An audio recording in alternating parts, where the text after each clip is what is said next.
일부 최참판댁의 몰락과 최서희의 비극적 유년.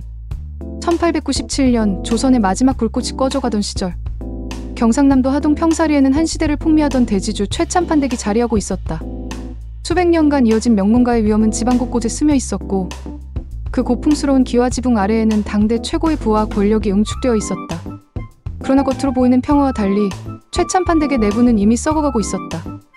이 비극의 중심에는 최참판댁의 마지막 때를 잇는 최서희라는 어린 소녀가 있었다. 그녀의 삶은 갓난아기 때부터 이미 운명의 거대한 소용돌이에 휘말려 있었다. 서희의 아버지 최치수는 냉정하고 비정한 성정으로 집안 사람들은 물론 소장농들에게조차 두려움의 대상이었다. 그러나 그 역시 시대의 불안과 집안 내부의 곪은 상처로부터 자유롭지 못했다. 그의 아내 별당아 씨는 어린 시절부터 그에게 시달려 정신적으로 피폐해졌고, 결국 서희를 낳은 후 세상을 떠났다. 최치수는 별당아 씨를 사랑하지 않았으며 그녀의 죽음 또한 그에게 큰 의미가 되지 못했다. 그는 대신 자신의 씨를 잇기 위해 재혼을 거부하고 기생월선에게 마음을 두는 등 기이한 행보를 보였다. 이러한 최치수의 기행과 더불어 집안에는 최치수의 배다른 동생인 최봉필의 아내 홍씨 부인이 있었다. 그녀는 교활하고 야심만만한 인물로 최참판댁의 재산을 호시탐탐 노리고 있었다. 최치수가 자신의 비정엄과 함께 몰래 사랑했던 기생월선은 최치수의 아들 길상을 낳았다. 하지만 최치수는 길상을 자신의 아들로 인정하지 않고 길상의 어머니인 월선 또한 최치수의 곁을 떠나야만 했다. 이 모든 비극은 최치수의 비정엄에서 비롯되었으며, 결국 최치수는 자신의 아들을 알아보지 못하고 길상에게 죽음을 당한다. 최치수의 죽음은 단순한 살인사건이 아니었다. 이는 오랫동안 쌓여온 가문의 비극과 갈등이 폭발한 결과였다. 이 사건으로 인해 최참판댁은 송두리째 흔들리고, 어린 서희는 이 모든 비극을 고스란히 겪게 된다. 최치수의 죽음 이후 최참판댁은 홍씨 부인과 그의 아들 구천의 손에 넘어갈 위기에 처한다. 이들은 최치수의 재산을 노리고 집안을 파탄으로 몰고 가려 했다. 이 과정에서 서희는 어린 나이임에도 불구하고 비정하고 냉정한 현실을 깨닫게 된다. 그녀의 유일한 피난처이자 희망은 어머니의 유모인 김환이었다. 김환은 서희의 아버지 최치수의 절친한 친구이자 집안의 충실한 하인이었다. 그는 서희가 겪는 고통을 함께 나누며 그녀의 곁에서 묵묵히 그녀를 지켜주었다. 하지만 김환은 서희에게 단순히 하인이 아니라 정신적인 지주이자 삶의 길잡이였다. 최참판댁의 몰락은 곧 서희의 삶의 투쟁의 시작이었다. 그녀는 자신의 유일한 버팀목이었던 김환과 함께 길을 떠난다. 그녀는 무너진 가문을 재건하고 잃어버린 땅을 되찾겠다는 강한 의지를 불태운다. 그러나 그녀의 앞날은 험난하기만 했다. 동학농민운동의 실패와 일제에 의한 국권, 피탈로 이어지는 민족적 혼란기는 그녀의 개인적인 삶의 투쟁을 더욱 비극적으로 만들었다. 서희는 만주로 피난을 떠나 그곳에서 상인으로서의 재능을 발휘하기 시작한다. 그녀는 잃어버린 재산을 되찾기 위해 온갖 역경을 이겨내고 훗날 거상이 되어 평사리로 돌아와 잃어버렸던 토지를 되찾는다. 하지만 이 모든 과정은 단순한 복수극이 아니었다. 이는 한 인간이 시대를 이겨내고 자신의 운명을 개척해 나가는 숭고한 투쟁의 기록이었다. 서희의 삶은 곧 우리 민족의 삶의 축소판이었다. 잃어버린 땅을 되찾고자 했던 그녀의 투쟁은 주권을 잃고 고통받던 우리 민족의 염원과도 같았다. 토지 일부는 서희의 비극적인 유년기와 함께 한 시대의 몰락을 예고한다. 최참판댁의 붕괴는 곧 조선이라는 나라의 붕괴를 상징한다. 하지만 작가는 이 절망 속에서도 희망의 씨앗을 뿌려놓는다. 어린 서희가 겪는 고난은 그녀를 더욱 강하게 만들고 훗날 그녀가 민족의 희망으로 거듭나는 밑거름이 된다. 이렇듯 토지 일부는 한 개인의 비극을 넘어 한 민족의 비극적인 서사를 담아내며 독자들에게 깊은 감동과 함께 삶의 의미를 되새기게 한다. 이어서 2부 만주 벌판에서 움튼 삶 최서희의 제기를 시청하시기 바랍니다. 구독과 좋아요는 사랑입니다. 감사합니다. 2부 만주 벌판에서 움튼 삶 최서희의 제기.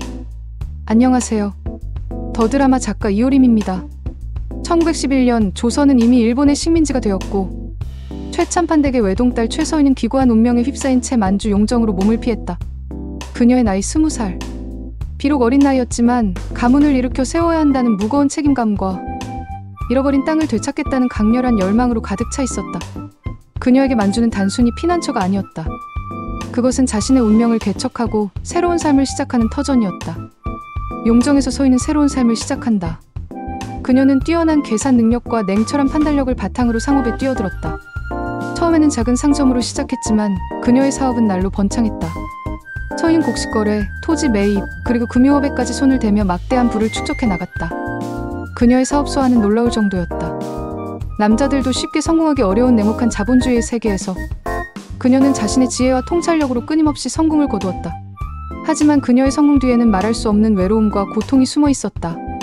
그녀는 오직 가문을 일으켜 세워야 한다는 목표 하나만을 위해 앞만 보고 달려왔다. 그녀의 삶은 개인적인 행복이나 기쁨보다는 오직 성공을 향한 투쟁으로 가득 차 있었다. 서희는 김환과 결혼했다. 그녀는 그에게서 아버지에게서 느낄 수 없었던 따뜻함과 편안함을 느꼈다. 그러나 김환은 서희가 꿈꾸는 재산과 명예에는 큰 관심이 없었다. 그는 조국의 독립을 위해 자신의 모든 것을 바치고자 하는 투철한 민족의식을 가지고 있었다. 그는 만주에서 활발하게 독립운동에 투신하며 민족의 아픔을 온몸으로 겪었다. 그는 동지들과 함께 독립자금을 모으고 비밀리에 항일 무장투쟁을 계획했다. 그에게 서희는 사랑하는 아내였지만 동시에 조국의 독립을 위해 함께 싸워야 할 동지였다. 김환은 서희에게 자신이 겪는 고통과 투쟁을 이야기하며 그녀의 가슴속에 잠들어 있던 민족의식을 일깨우려 했다. 서희는 남편의 독립운동을 이해하고 존경했지만 그녀의 마음속에는 항상 잃어버린 평사리 땅에 대한 그리움이 자리 잡고 있었다. 그녀는 자신이 모은 막대한 재산을 바탕으로 마침내 평사리 땅을 되찾기로 결심했다. 그녀에게 평사리는 단순한 땅이 아니었다. 그것은 그녀의 어린 시절의 기억과 가족의 역사가 깃든 곳이었다. 평사리 땅을 되찾는 것은 단순히 재산을 회복하는 것이 아니라 무너진 자존심을 되찾는 것이자 비극적인 역사를 극복하는 것이었다. 1925년 서희는 마침내 만주에서 고향으로 돌아왔다. 그녀는 잃어버렸던 평사리 땅을 모두 되찾았고 최참판댁은 다시 예전의 명성과 위엄을 되찾았다. 그러나 서희는 이 모든 것을 이루었음에도 불구하고 진정한 행복을 느끼지 못했다. 그녀의 삶은 언제나 고통스러웠다. 남편은 독립운동에 투신하여 언제 목숨을 잃을지 모르는 위험한 삶을 살고 있었고 그녀의 아들들은 그녀가 쌓아올린 부와 명예에만 관심이 있었다. 그녀는 가문을 일으켜 세웠지만 정작 자신의 삶은 외롭고 공허했다. 토지 이부는 일제강점기라는 격변의 시대 속에서 한 여인이 자신의 운명을 개척해 나가는 과정을 그린다. 서희는 강인한 정신력과 뛰어난 재능으로 성공을 거두었지만 그녀의 삶은 끊임없는 고통과 희생으로 점철되어 있었다. 작가는 서희의 삶을 통해 개인의 삶이 시대의 굴레 속에서 얼마나 힘겹고 고통스러운지를 생생하게 보여준다. 또한 김환의 독립운동을 통해 민족의 저항 정신을 깊이 있게 다루며 독자들에게 잃어버린 역사에 대한 깊은 성찰의 기회를 제공한다. 이처럼 토지 이부는 개인의 삶과 민족의 역사를 엮어내며 독자들에게 깊은 감동과 함께 삶의 의미를 되새기게 한다. 좋아요와 구독은 사랑입니다. 더 드라마 작가 이효림이었습니다. 이어서 제3부 귀양후의 삶 갈등과 투쟁의 시대를 시청하시겠습니다. 3부 귀양후의 삶 갈등과 투쟁의 시대. 1926년 최서희는 마침내 고향 평사리로 돌아왔다. 만주 벌판에서 쌓은 막대한 부를 바탕으로 잃어버렸던 모든 땅을 되찾았고 무너졌던 최참판댁은 예전의 위용을 되찾았다. 겉으로는 더할 나위 없이 성공한 삶처럼 보였다. 그러나 그녀의 마음속은 여전히 평온하지 않았다.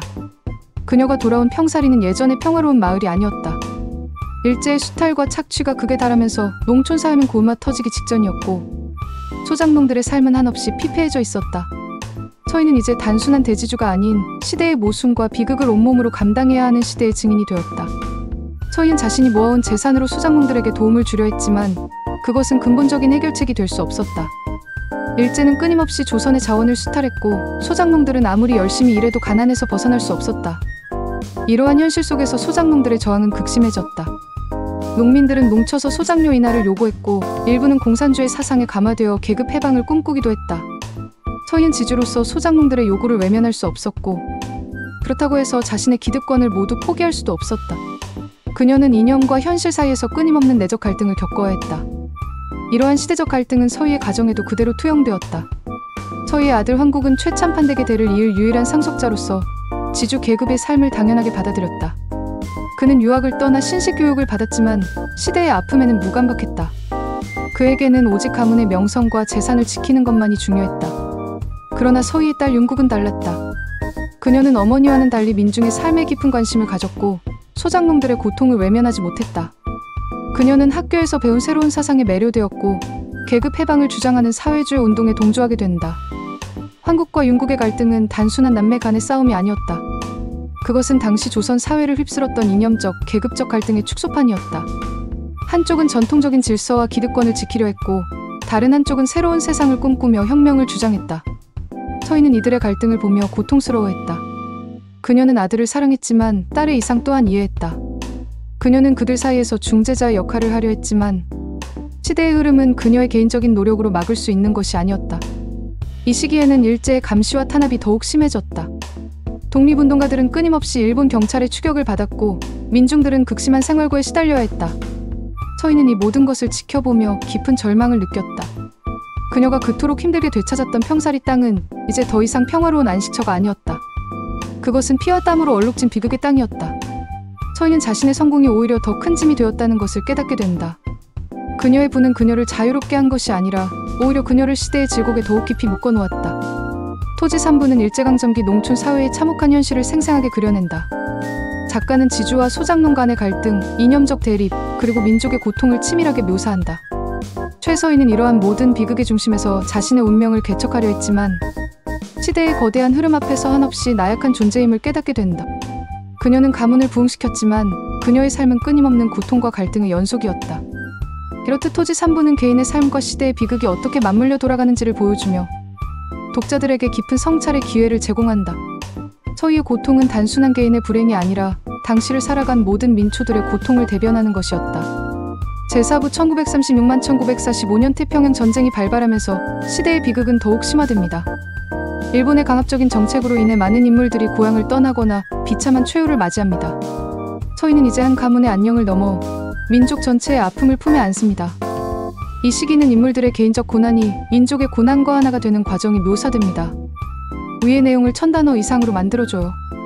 고지어 4부 전쟁의 그림자 아래 서희의 고난과 민족의 아픔을 시청하시겠습니다.